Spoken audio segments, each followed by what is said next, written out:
You are looking at Julian's pronunciation guide, where we look at how to pronounce better some of the most mispronounced words in the world, like this other curious word. But how do you say what you're looking for today?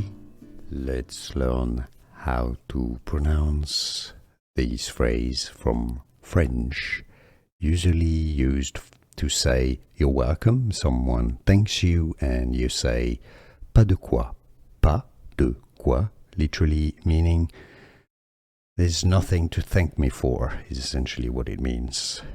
Nothing to thank me for, so you're welcome. Pas de quoi, pas de quoi. Here are more videos on how to pronounce more confusing words and names too many mispronounced. Like this video if you found it useful. I appreciate your support. I'll see you soon and thanks for watching.